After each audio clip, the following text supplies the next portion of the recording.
सुवितानि परासु यत् भद्रं तन्नासु।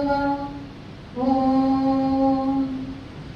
अखण्डमण्डलाकारं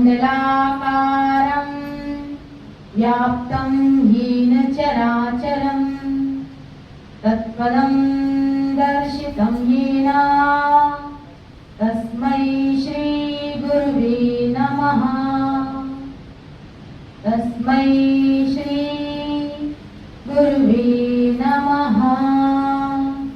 हरि हरि ओम। सर्वप्रथम मेरी आराध्य सत्ता के मूल स्तंभ पूज्य गुरुदेव भगवान के श्री चरणों में मेरा कोटि से नमन एवं वंदन है।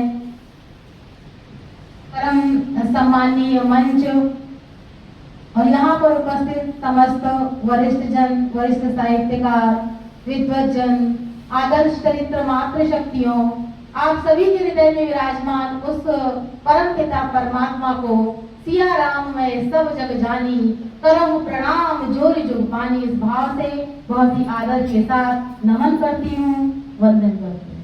हरिओम। अत्यंत गौरव का यह क्षण जिसमें हमारे परम आदरणीय श्री राकेश माहेश्वरी जी की कृति जीवन चित्र का यह विमोचन उत्सव, और निश्चित ही किसी भी साहित्यकार की रचना, उसकी कृति केवल 2-4 दिनों की ही श्रम साधना चिंतन मनन का परिणाम नहीं होती। उसमें उनके अनेकानेक वर्षों के अनुभव, उनकी भावनाएं, उनका चिंतन मनन, श्रम साधना सभी का समग्र समायोजन होता है।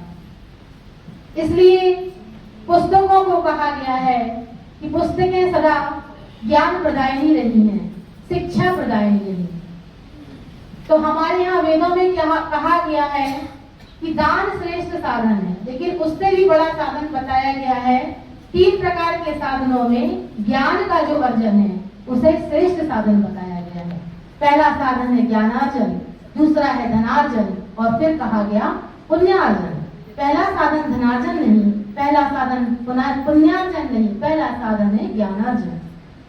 तो पुस्तकों के माध्यम से या अच्छे साहित्य के माध्यम से ही हमको ज्ञान की उत्कृष्ट ज्ञान की प्राप्ति सद्ग्रंथों के द्वारा हमको जीवन में अच्छे कार्यों को करते रहने की प्राप्ति होती है।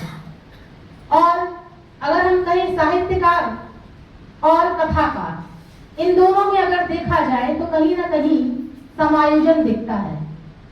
साहित्यकार और कथाकार की जो कार्य है वो एक से ही दिखाई पड़ते हैं। कैसे?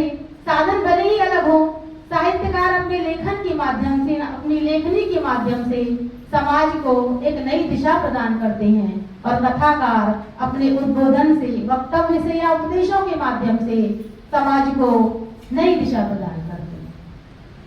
तो अगर लेखन का कहा जाए, अगर रचनाओं के बारे में कहा जाए, तो हमारे महर्षि तपस्वियों ने अनेक प्रकार के धर्म ग्रंथों की रचनाएं की, जिसमें महर्षि वेदव्यास जिन्होंने अनेकों शास्त्रों पुराणों की रचना की, और उसके साथ साथ हमारे महाकवि महर्षि तुलसीदास जिन्होंने रामायण जैसे, रामचरितमानस जैसे पावन ग्रंथ की रचना करके घर घर में रामचरितमानस के या हमारे मर्यादा पुरुषोत्तम श्री रामचंद्र जी के आदर्शों को जन जन में स्थापित किया।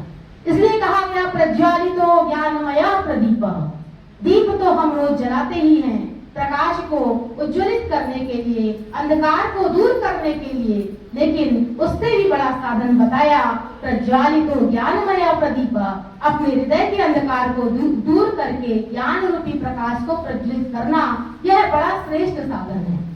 इसलिए कहा गया कि लेखन के लिए हमारे महर्षि तपस्वी या साहित्यकार, और उपदेश के लिए कहा गया योगेश्वर भगवान कृष्ण को, जिन्होंने समर भूमि में मोह जनित, अज्ञान जनित, जो समझो को अज्ञान हो गया मोह का, कि मेरे सामने जो खड़े हैं ये मेरे अपने हैं, मैं इन पर किस प्रकार बाण से प्रहार करूं।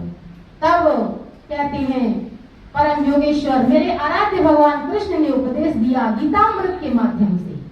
उन्होंने कहा कि हे अर्जुन, तुम इस प्रकार मोह में पड़े हो, तुम इस समय इस समर भूमि में उपस्थित हो, और इस समय तुम्हारा कार्य है कि तुम वीर की भांति अपने कार्य को करो, अपने कर्म और कर्म करो। और कह दिया भगवान ने, नैनम छिन्नन्ति शस्त्राणि नैनम दहति पावका न चैनम क्लेदयन्तापो नाक्षोषयति मारुतः। उठाओ अर्जुन बाण और इन सामने जो अन्याय करता है, जो तुम्हारे रक्त के पिपासु हैं, इनके प्राणों का हरण करो। इस समय तुम्हारा यही कर्म है।